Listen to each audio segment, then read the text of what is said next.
J'espère que vous allez bien. Je vais aider un peu les nouveaux parce qu'il y a des gens qui m'écrivaient sur TikTok là. Je n'arrive pas à répondre. Je vais aider un peu les nouveaux avec le bain des urines. Comment on fait le bain des urines? Vous prenez votre... En tout cas, je vous dis comment moi je fais. Vous pouvez aller ailleurs, on vous montre une autre façon. Comment moi je fais le bain des urines? J'ai mon seau de bain avec couvert. Le seau de bain doit toujours avoir un couvert. Parce que si la souris ou le cafard tombe dans ton bain là, tu ne dois plus te laver avec ce bain là parce qu'il n'y a plus aucune énergie à l'intérieur. Comment on fait le bain des urines? Tu prends ton seau, tu mets de l'eau à l'intérieur, presque plein.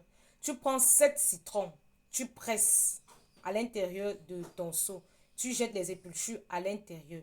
Tu prends un piment de Guinée. Tu peux écraser comme tu peux dégrainer, mais je préfère souvent écraser parce que l'ondon est bizarre. L'ondon est que si ça ancre, si ton pied piétine l'ondon, ça peut entrer à l'intérieur de ton pied. Et pour enlever ça, c'est difficile. Je préfère toujours écraser. Mhm. Tu prends une poignée de sel gros grain. Si tu n'as pas le sel gros grain, tu prends le sel de cuisine, mais juste que tu dois beaucoup mettre. Tu mets à l'intérieur. Pour ceux qui sont nouveaux, vous utilisez ces trois ingrédients. Tu fermes ton seau. Dès que tu fermes ton seau, tu pars déposer soit aux toilettes, soit, je sais pas, peut-être dans ta chambre. Il y a les chambres qui ont des toilettes à l'intérieur. Tu pars te coucher. Les urines que tu vas pisser, de minuit à 4 heures ou 5 heures, tu pisses immédiatement dans ton seau. Tu pisses immédiatement dans ton seau. Tu pisses deux fois. Tu pisses deux fois dans ton seau. Tu pisses trois fois. Tu pisses trois fois dans ton seau. Mais il y a des gens qui pissent uniquement à 5 heures, 4 heures. Dès que tu pisses là, tu fermes. Pour ceux qui font le bain en journée, tu fais ton bain un peu, un peu, un peu. Ça veut dire quoi? Premier jour, tu fais à un certain niveau. Deuxième jour, à un certain niveau. Troisième jour, à un certain niveau. Si tu arrives au quatrième jour aussi, tu finis tout. Mais si ton bain s'arrête à 3 jours, au troisième jour, tu finis tout ton seau de bain. Tous les débris qui vont tomber là, tu vas enlever, tu vas nettoyer, tu vas enlever, tu vas jeter à la poubelle. Quand tu fais ton bain, il faut parler. Que ce bain enlève la poisse, la malchance, tout ce qui m'empêche d'évoluer dans tous les aspects de ma vie. Que ce bain enlève les chaînes. Que ce bain enlève tout esprit d'esclavage à moi. Que ce bain me délivre de toute sorcellerie générationnelle, de toute malédiction générationnelle, des pactes avec les entités dans ma famille. Que ce bain enlève les masques, les voiles, le manteau noir, tout ce qu'on met sur moi pour que je ne brille pas, tout ce qui voile mon étoile.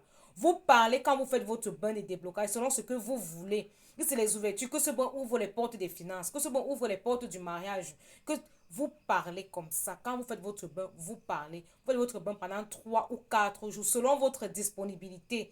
J'arrive à 4 jours, je dis toujours, le bain est bien quand ça se fermente. Pour ceux qui ont peur de l'odeur, là, quand tu mets 4, 7 citrons, quand tu mets cette citron qui ont le jus là, ça étouffe l'odeur des urines même là. Tu ne ressens pas ça sur toi. Voilà pourquoi je recommande de faire le bain en soirée. Pourquoi? Parce que lorsque tu finis de faire ton bain, si tu as une huile spirituelle, tu appliques sur ton corps. Si tu n'as pas, tu laisses ton bain sécher. Tu dors. Le matin, tu te laves normalement. Tu vas au travail. Personne n'est au courant de ce que tu as fait. Voilà pourquoi je recommande toujours de faire le bain en soirée. Le matin, tu vas briller là, on ne va pas comprendre, tu as changé, on ne va pas comprendre. Or, quand tu fais le bain en journée, il y a des gens qui peuvent réussir à humer l'odeur de ton bain. On te dit que tu as une odeur bizarre en toi, c'est comment te poser des questions.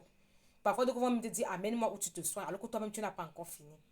Voilà comment on fait le bain des urines pour les nouveaux. Et maintenant, le bain d'ouverture, je dis une poignée de main comme ça là, de toutes les feuilles que j'ai citées, ça veut dire quoi? Hysope, fougère, basilic, oui, avec peut-être un peu de sel, ou simplement comme ça là. Vous mettez dans un seau, vous mettez de l'eau, vous frottez en parlant que ce bon ouvre les portes d'argent, l'abondance, la chance, le succès, la prospérité, les opportunités, le voyage. Vous parlez, la santé même, l'élévation, vous parlez de tout pour le bain d'ouverture. Là, ça peut vous faire 3 jours aussi. Vous allez vous rendre compte que vers le troisième jour, la lèvre sera en train de se décomposer. Il y aura une odeur un peu bizarre qui va monter là. Ne vous dérangez pas. Lavez-vous. Dès que vous finissez de faire le bain, vous ne vous essuyez pas. Ça sèche sur vous. Si vous avez une huile spirituelle, vous appliquez sur votre corps. Si vous n'avez pas, vous vous couchez, vous dormez. Ce bain aussi, il est bien de le faire en soirée. Toutes les feuilles qui vont tomber là, c'est après le matin que vous allez nettoyer votre salle de bain, vous partez jeter à la poubelle. C'est comme ça. J'aide les nouveaux. Voilà comment on fait les 2 bains. Les 7 premiers jours du mois, vous faites le bain des urines et le bain d'ouverture. Ça va vous permettre de passer votre mois dans la paix, dans l'abondance, dans la protection. C'est important, faites-le.